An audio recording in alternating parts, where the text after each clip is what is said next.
नमस्कार.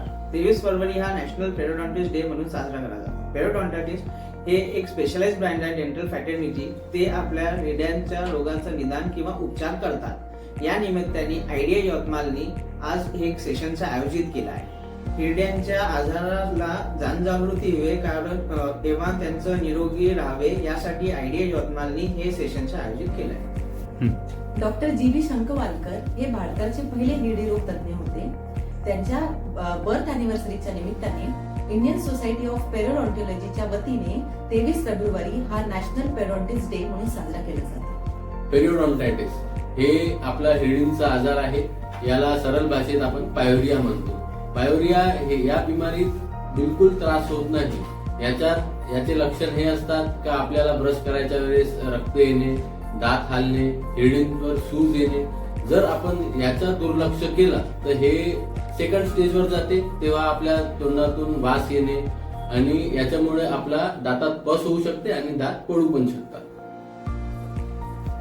आज आपण हिरड्यांवरची जी सूज आहे त्याला आपण जिंजावल एनलार्जमेंट म्हणतो. ते दोन प्रकारचे असतात. एक इन्फ्लामेटरी जिंजावल एनलार्जमेंट आणि दुसरं ड्रग इंड्यूस जिंजावल एनलार्जमेंट. इन्फ्लामेटरी जी जिंजावल एनलार्जमेंट आहे ती मोस्टली आपण व्यवस्थित जर हिरड्यांची आपण काळजी घेतली नाही तर तिथं प्लाक कॅल्क्युलस ॲक्युमुलेट झाल्यामुळे हिरड्यांची साईज वाढते.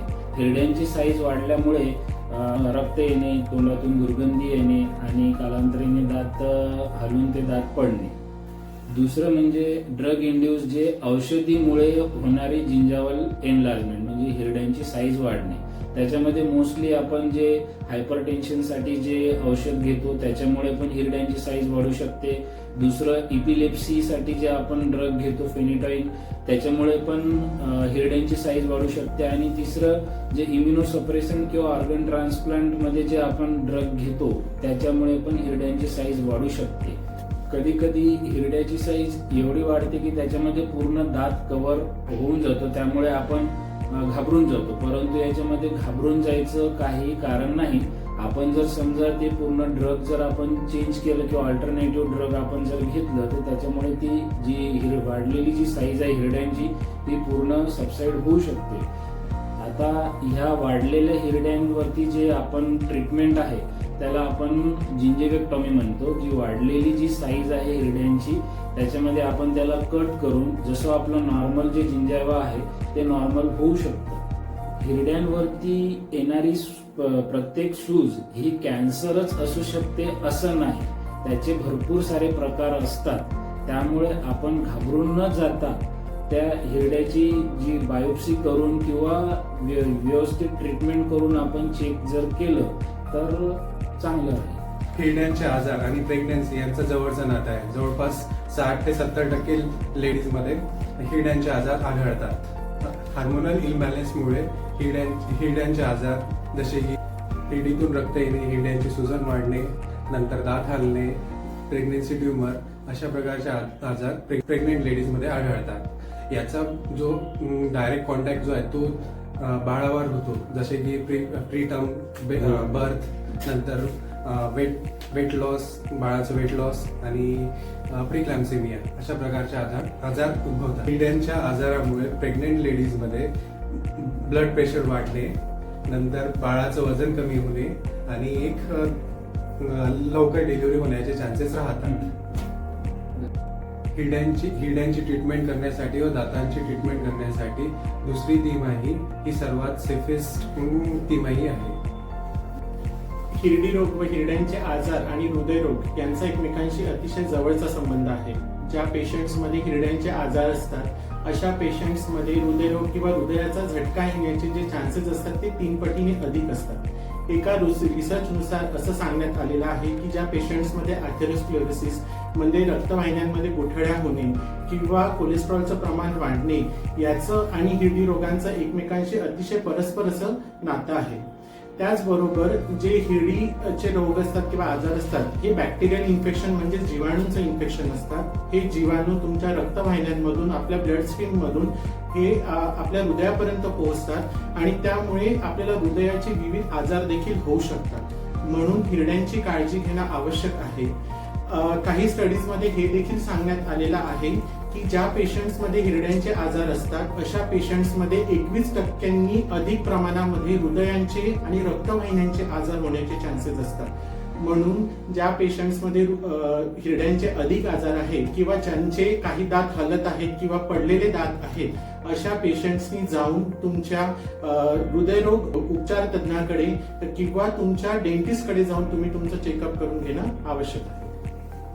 आपण बघतो की आपल्या देशामध्ये मधुमेह हा खूप जास्त आहे. खूप लोकांना डायबिटीज आहे. डायबिटीज आणि पायोरिया किंवा हिरड्यांचे आजार याचा एक सहसंबंध आहे. जसं की जे डायबेटिक पेशंट आहे यांचा इम्युनिटी जी आहे ती कमी झालेली असते. म्हणजे रोगप्रतिकार शक्ती कमी झाल्यामुळे जे काही आपल्या तोंडात किंवा शरीरात इन्फेक्शन होतं याचा रिस्पॉन्स कमी झालेला असतो आणि जे इन्फेक्शन झालेले असतात त्याचं रिपेअर सुद्धा इम्पेअर झालेलं असतं. म्हणजे रिपेअर लवकर होत नाही आणि आपल्या रक्तामध्ये शुगर जास्त असते जे डायबेटिक पेशंट आहेत त्यांच्यामध्ये. त्यामुळे शुगर जास्त असल्यामुळे तिथे बॅक्टेरियल अकोम्युलेशन आणि त्यांची वाढ लवकर होते.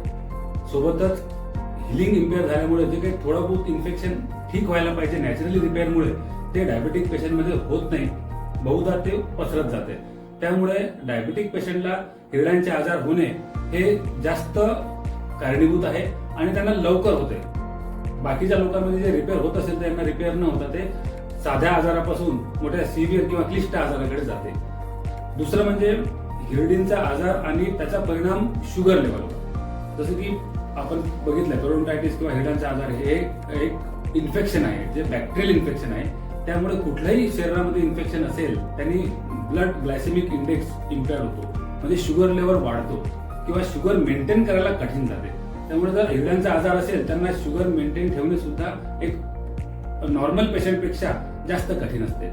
आणि हिरड्यांच्या आजारामुळे दात दुखणे किंवा रक्त निघणे किंवा अजून जो काही तोंडात त्रास होतो त्यामुळे त्यांच्या जेवणावर सुद्धा परिणाम होतो. डायबिटीज पेशंटसाठी फायब्रस डाएट हे फार महत्वाचं आहे. पण जर हिरड्यांचे आजार असेल तर ते फायब्रस डाएट खाऊ शकत नाही. त्यांना नरम अन्न खावं लागते आणि अशा नरम अन्न खाल्ल्यामुळे त्यांचा पुन्हा ग्लायसेमिक जो इंडेक्स आहे ब्लड शुगर लेवल कंट्रोल होणे आहे त्याला पुन्हा त्यांना अडथळा जातो. त्यामुळे डायबेटिक पेशंटनी हिरड्यांची काळजी घेणे फार जास्त आवश्यक आहे नॉर्मल पेशंटपेक्षा. आणि जे काही थोडे बहुत लक्षणं असतील किंवा त्याहीपेक्षा मी म्हणेल की डायबेटिक पेशंटनी दर 6 महिन्याला त्यांच्या हिरड्या आणि दातांची काळजी घेणे आणि डेंटिस्टकडे जाणे हे फार आवश्यक आहे. जेणेकरून त्यांचे मौखिक स्वास्थ्य व्यवस्थित राहील आणि मौखिक स्वास्थ्य व्यवस्थित असेल तर त्यांचं डायबेटिक इम्प्रूव्ह होण्यामध्ये सुद्धा त्यांना मदत मिळेल. तर आपल्याला ह्या सगळ्या आजारांपासून जर वाचायचं असेल तर सगळ्यात महत्वाचा मुद्दा जो आहे तो म्हणजे 2 टाइम ब्रश करणे, सकाळी आणि संध्याकाळी. संध्याकाळी एक वेळ ब्रश केला की काही खायचं प्यायचं नाही. दुसरा गोष्ट म्हणजे माउथवॉश रेग्युलरली वापरणे. तिसरी गोष्ट म्हणजे 6-6 महिन्यांनी तुम्ही आपल्या दंत वैद्याकडे जाऊन तुमच्या दातांची चेकअप करणे. आणि सगळ्यात शेवटी तुमच्या कोणताही दातांचा किंवा हिरडींचा प्रॉब्लेम आला की लगेच तुमच्या जवळच्या दंतवैद्यकीयाशी संपर्क साधून आपल्या दातांची व हिरड्यांची नियमितपणे तपासणी करून घेणे.